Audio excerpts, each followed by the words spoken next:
आज आपसे लोग कहेंगे कि जो मुसलमानों से नफरत करते हैं कि मुसलमान जिम्मेदार है पार्टीशन का, मुसलमान जिम्मेदार है पार्टीशन का, तो मैं आपसे यह अर्ज करना चाहूंगा कि भारत के विभाजन का मुसलमान जिम्मेदार नहीं है।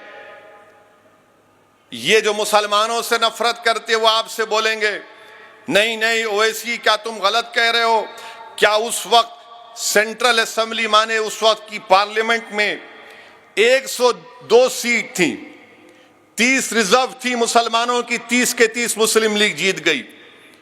तो बोलेंगे ओवैसी झूठ बोल रहा, मगर आपको ये हरगिज नहीं बोलेंगे कि 1945 और 46 में जो इलेक्शन हुआ था उसमें वोट डालने का हक सबको नहीं था।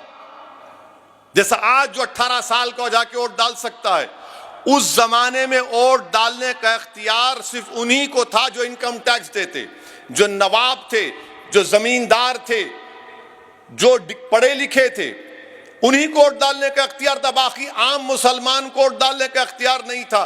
तो ये मुसलमानों से नफरत करने वाले आधी सच्चाई को बयान करते, आधी सच्चाई को बयान करते। मिसाल के तौर पर उस वक्त के बिहार में जब ये इलेक्शन हुआ तो सिर्फ 7% लोग वोट डाले और बोलते मुसलमान पार्टीशन का जिम्मेदार है। हम जिम्मेदार नहीं है पार्टीशन के। जिनको पाकिस्तान से मोहब्बत थी वो पाकिस्तान भाग गए, जिनको भारत से मोहब्बत थी वो आज भी हैं और कल भी रहेंगे और सुबह क़यामत तक रहेंगे इंशाअल्लाह ताला।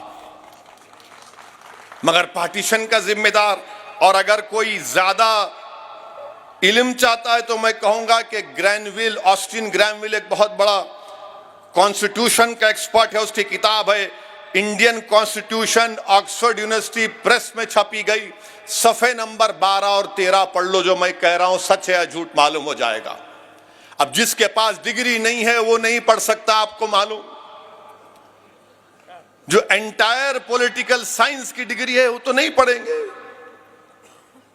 तो ग्रैनविल ऑस्टिन की किताब है, आप पढ़ लीजिए। और 1935 का कानून है, 6 शेड्यूल, पार्टीशन का जिम्मेदार मुसलमान है। आप देखो 15 अगस्त 7 ही शुरू हुआ था। टीवी पर कोई बोलता है भारत का विभाजन हुआ, भारत का विभाजन जिम्मेदार मुसलमान नहीं है। अच्छा, दूसरी तारीख आपके सामने बयान कर रहा हूं